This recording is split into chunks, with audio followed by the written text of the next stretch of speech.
फिल्मों में दिखाते थे कि वो बीन बजा रहे हैं तो सांप नाच रहा है, सपेरे बीन बजा मैं नाचूंगी, बड़ा मजा आया, सपेरे ने बीन बजाया और वो तो नाच रहा है, उसको सुनाई नहीं पड़ रहा, वो कैसे नाचेगा? तो फिर वो नाचता कैसे है? व्यर्थ ही नहीं भारत का नाम हो गया था यही स्नेक चार्मर्स लैंड। दूध पिलाने से सांप मर जाता है। आपको ये प्रदर्शित करने के लिए कि सांप दूध पीता है।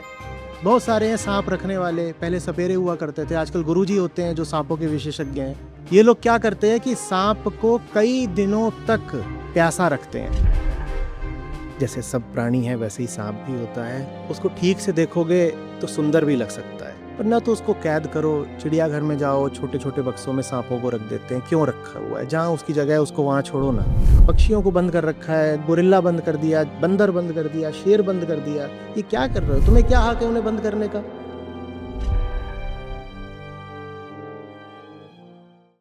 नाग पंचमी पे उसको पकड़ लेते हैं, उसको लगे हैं दूध पिलाने में। एक बात बताओ, दूध किन प्राणियों को होता है? थोड़ी तो बायोलॉजी पढ़ी होगी।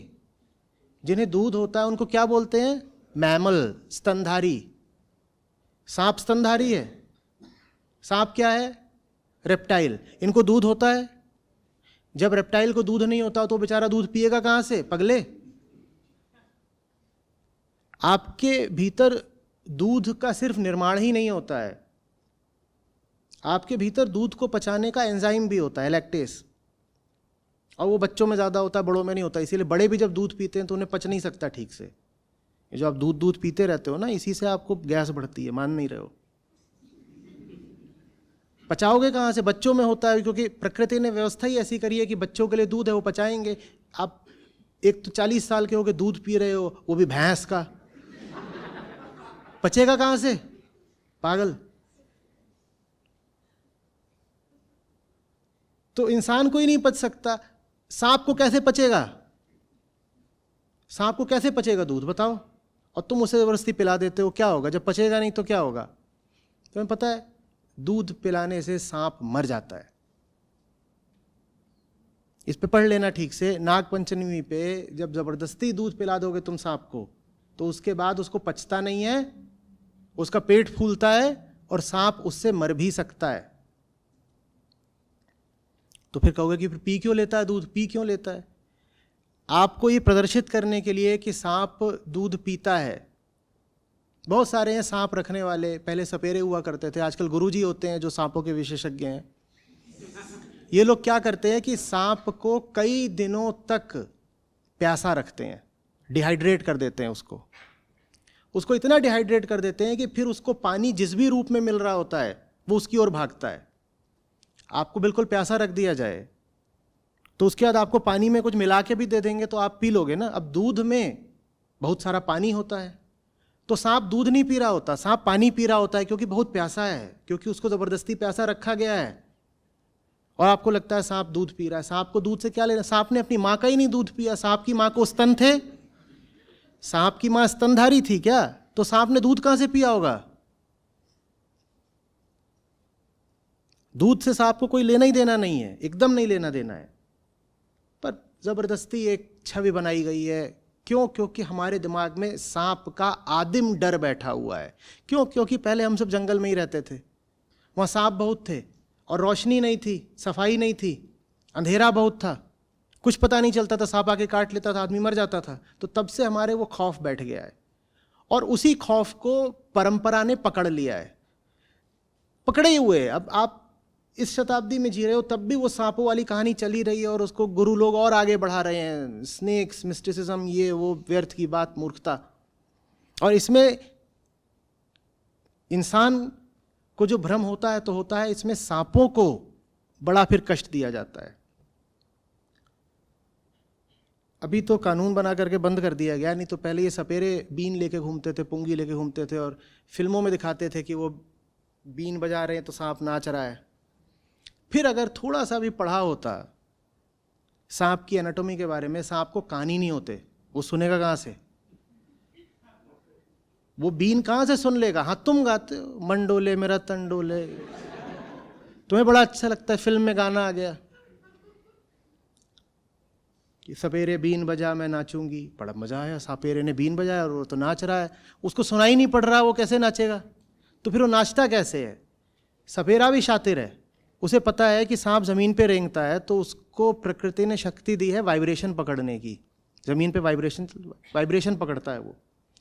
तो सपेरा बीन तो बजा रहा होता है और जहाँ आपको दिख नहीं रहा था वो है कि साथ ही साथ वो अपनी थाप दे रहा होता है, और थाप अगर नहीं दे रहा तो ज़मीन पे अपने पाँव जो है टैप कर रहा होता है, पटक रहा होता है, उससे वाइब्रेशन निकलते हैं।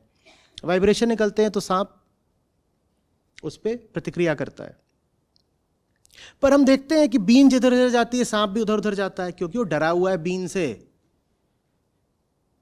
डरा हुआ है। जब आप डरे हो तो जिस चीज से डरे हो जिधर को होती है आप उसका पीछा करोगे ना, तो सांप बीन का ऐसे पीछा कर रहा है। उसको लग रहा है ये जो बीन है ये कहीं उस पर आक्रमण ना कर दे, तो बीन को ऐसे ऐसे पीछा कर रहा है। आपको लग रहा है वो नाच रहा है, वो नाच नहीं रहा, वो डर के मारे बीन को देख रहा है कि ये बीन क्या चीज है, ऐसे ऐसे।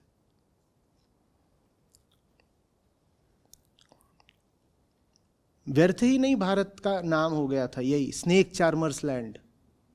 यहां क्या होता है, यहां पे स्नेक चार्मिंग चलती है।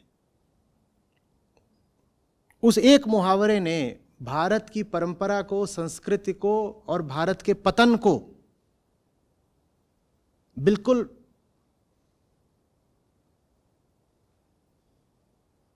स्पष्ट प्रस्तुत कर दिया था।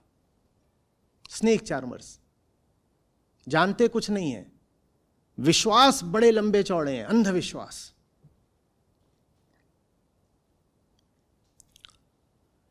और भी न जाने कितनी तरह की मान्यताएं हैं। लोगों को लगता है पुरानी इतनी कहानियों में सांपों का उल्लेख आता है, कोई बड़ी बात होगी, कोई बड़ी बात नहीं, बस इतनी सी बात है। समझ गए बात को? पहले सांप काट लेता था, लोग मर जाते थे, इस कारण उनका खौफ बैठा हुआ है, और कोई बड़ी बात नहीं है। जो छोटे मोटे जानवर होते हैं इसीलिए वो हमारी पुरानी कथाओं में कोई जगह ही नहीं पाते। और हमारी कथाओं में जानवर कौन से होते हैं? शेर होता है, चीता होता है, देखा है, बाघ होता है, सांप होता है। छोटे मोटे कोई जानवर होंगे उनको कोई विशेष स्थान मिलता ही नहीं है। मैना का होता है कुछ? मैना को कौन पूछेगा? मैना का क्या रखा है? दुनिया में इतनी प्रजातियां हैं कीट पतंगों की, जानवरों की, उनका पुरानी कथाओं में आपको कोई उल्लेख ही नहीं मिलेगा। क्यों? क्योंकि मनुष्य को उनसे कोई लेना देना रहा ही नहीं।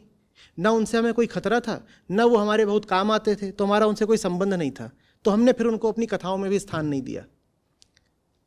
लेकिन सांप सरीखे जो जानवर हमसे संबंधित हो पाए उनको हमने खूब जगह दे दी।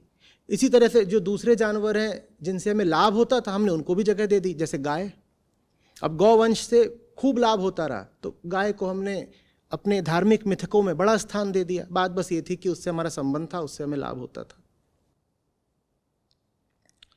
सांप को हमने घोषित कर दिया कि दैवीय है। कुछ और दूसरी सभ्यताएं दूसरे देशों की जिन्होंने सांप को शैतान भी घोषित कर रखा है। बाइबल में सांप आता है एडम और ईव को गुमराह करने के लिए। सांप ही क्यों आता है? कुछ और भेज देते भाई। क्योंकि वो बात जब कही गई थी वो वही समय था जब सांप का बड़ा खौफ था। और सांप चीज़ ऐसी कि दुनिया के हर महाद्वीप पर पाया जाता है। वो जबरदस्त खिलाड़ी है, बहुत पुराना है, इंसान से ज़्यादा पुराना है सांप, हर जगह पाया जाता है। जैसे सब प्राणी हैं वैसे ही सांप भी होता है। उसको ठीक से देखोगे तो सुंदर भी लग सकता है, पर ना तो उसको कैद करो। चिड़ियाघर में जाओ, छोटे छोटे बक्सों में सांपों को रख देते हैं। क्यों रखा हुआ है? जहां उसकी जगह है उसको वहां छोड़ो ना।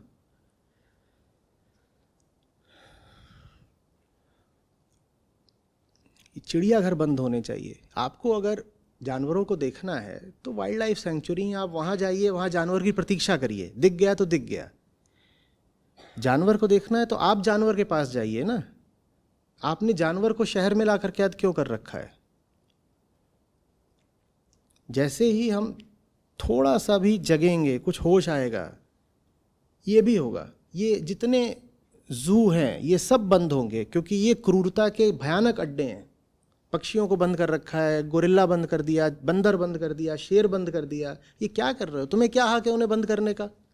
क्या शेर देखना है? शेर देखना है तो जंगल सफारी करो। बंदर देखना है तो जंगल जाओ ना।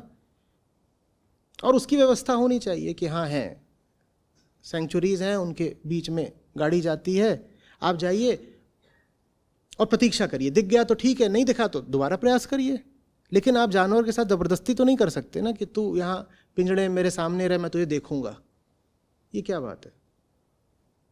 आपको खुशी होगी इस नाते जो हमारी अपनी ऐप है जिसमें हमारे गीता और बाकी सब कार्यक्रम चलते हैं, यहाँ पर बुद्ध हैं, गीता है, उपनिषद हैं, अष्टावक्र हैं। ये मुझे मिले, मेरी ज़िंदगी बदली, ये तुम्हें मिलेंगे, तुम्हारी ज़िंदगी भी बदलेगी। सच पूछिए तो मतलब लाखों नहीं तो कम से कम हज़ारों ज़िंदगियाँ तो हैं जो बिल्कुल बदली हैं।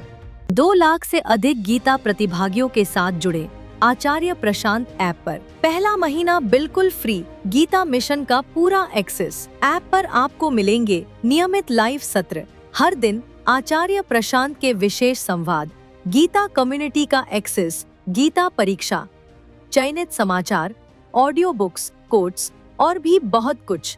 गूगल प्ले स्टोर या एप्पल ऐप स्टोर पर आचार्य प्रशांत सर्च करें और अभी डाउनलोड करें।